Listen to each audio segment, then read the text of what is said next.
Hey everyone, welcome back. Today we're gonna really get into something pretty cool. Yeah. Samurai armor, Mm-hmm. but not just like the big metal plates and stuff. Right. We're going deeper. We're looking at the silk, Yes. and we've got some research articles and some museum records all Uh, about a special collection in Switzerland, yes, the Morigi the Collection. Morigi Collection. It's incredible. 9 full suits of armor, plus a helmet and a mask, Oh, spanning centuries. centuries. From the 16th to the 20th century. That's amazing. Yeah. So silk and samurai armor, that's not something that you think of right away. No, not really. What's the connection? Well, it's actually crucial to how these armors are constructed. Wow. You have the lacing that holds all those plates together, Oh, wow. the linings, even decorative tassels. Huh. All of that is silk. So it's not just for looks. The silk is like structurally holding it together. Exactly. And that's why it's so important to understand how it degrades over time, especially if we want to preserve these artifacts. That makes sense. So how do scientists figure out how degraded a piece of silk is? Well, microscopes are helpful, but we can get even more detailed information from techniques like ATR-FTIR spectroscopy. Okay. So you can imagine shining a special light on the silk and then seeing how it reacts. Uh-huh. And that light can give us a unique fingerprint for that material Oh, wow. that reveals its composition and its condition. Like a truth serum. Exactly. Yeah. And to understand silk degradation, we need to talk about the proteins that make up silk. Okay. So you have fibroin and sericin. Okay. And fibroin is really the strong part. It's incredibly strong because the amino acids are packed really tightly together. Mm-hmm. However, within that fibroin structure, there are these tiny little areas called the amorphous phase, and that's where it's much more susceptible to damage. So like a chink in the armor, so to speak. Yes, Okay. exactly. And one amino acid in particular, tyrosine, is very susceptible to UV light. Okay. So when that breaks down, it starts a whole chain reaction of degradation. Like dominoes. Exactly. Oh. And that's what makes silk the most UV-sensitive natural fiber, Huh. which is a real problem when you're trying to preserve it in a museum. Yeah, I bet that's a challenge. So I know that the scientists in this study actually took samples from the armor. They did. Tiny samples? Yes, tiny samples, only millimeters long, from areas that were already damaged or hidden, Oh, wow. just so they don't damage the armor. That's amazing. Yeah. What did they find when they looked at these tiny pieces of silk? Well, remember those fingerprints that we were talking about with the ATR-FTIR? Uh-huh. They found telltale signs of degradation in something called the amide bands. Oh, yeah. These bands actually shift as the silk breaks down. So it's like the fingerprint itself is changing. Exactly. Interesting. So how does that work?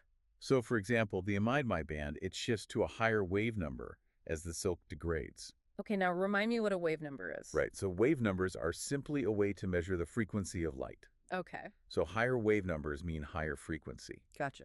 Think of it like the pitch of a sound. Higher pitch means a higher frequency. Oh, Same of light. so the higher the wave number of the amide band, the more degraded the silk. Exactly. Okay. What other clues were they looking for? Well, remember how we talked about that tyrosine is really susceptible to UV light? Right? When it breaks down, it turns into another compound called dopamine. Uh-huh. And that shows up as a brand new peak in the amide 2 fan band. Oh, wow. So not only is one band shifting, but a whole nother peak is showing up. Exactly. And that really gives us a clear picture of what this piece of silk has gone through. Wow. So one little thread has so much to tell us. Yeah, it really is remarkable. That's so cool. So based on these spectral shifts, the scientists were able to group the silk samples into 4 categories. Okay. Good condition, fair condition, poor condition, and very poor condition. Like a condition report. Exactly. So I'm guessing the oldest silk wasn't always in the worst shape. You're right. It's not that straightforward. Yeah. They found that sometimes older silk was in really good shape, and then other factors like how much light exposure it had, the type of dyes they used, even the presence of mordants, which are chemicals used in dyeing, Uh-huh. all of that could actually speed up that degradation process. So it's not just about time, it's about the journey. Exactly. Okay. They even found 2 samples from the same tassel that had different levels of degradation. Really? Yeah, one was exposed to the light and the other one was hidden inside. Oh, wow. So the hidden one was much better preserved. Yeah, exactly. That makes sense. So we're not just learning about the science of the silk, but also like how the samurai were taking care of their armor Absolutely. and how they were preserving it. Yeah, and speaking of uncovering those hidden stories, there's another tool that these researchers use called principal component analysis, or PCA. PCA. Okay, that sounds complicated.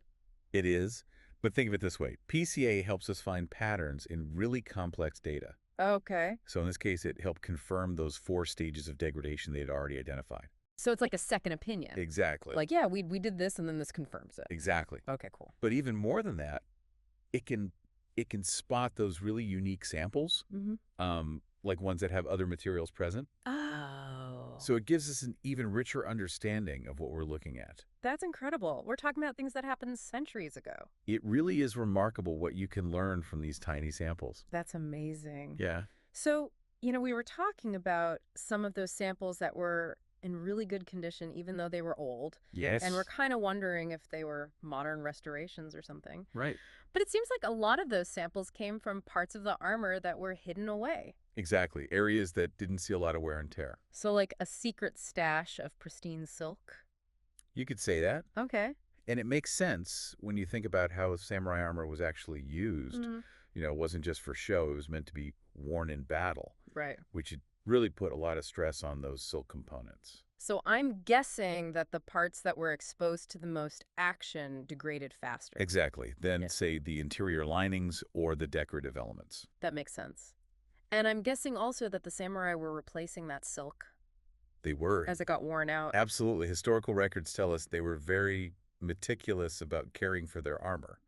So they would have replaced that worn-out silk pretty regularly. So those well-preserved samples could be from past repairs? Very likely. Not the original silk. Exactly. Wow, that's so interesting. It's like these armors are not just static objects. They're constantly evolving. That's a great way to put it. Yeah, like a ship that slowly gets its planks replaced over time. Exactly. So for someone like me who's not a scientist or a samurai expert, why should I care about silk degradation? Well, it's about appreciating the stories behind these objects. So next time you see a historical textile, don't just see the fabric. Think about the centuries of wear and tear the environments it's been in the hand that have repaired it. Wow, that really changes how I look at it. Yeah. It's not just what it looks like, it's the whole history. Precisely. And thanks to these scientific tools that we have now, like the ATR-FTIR and the PCA, we can unveil these hidden chapters and help preserve these treasures for future generations. Like being a detective. Exactly. And using science to solve these mysteries. It's about connecting with history on a deeper level. I love that. This is all so fascinating, but it also makes me wonder, could this type of analysis be used for other things besides textiles? Oh, absolutely. Like other historical artifacts. This technology has incredible potential for all kinds of materials, from ancient parchments to painted surfaces. Oh, wow. Imagine the secrets we could unlock. It's like having a time machine. It really is remarkable. So for all of us who aren't scientists, what's the one big takeaway you want us to remember?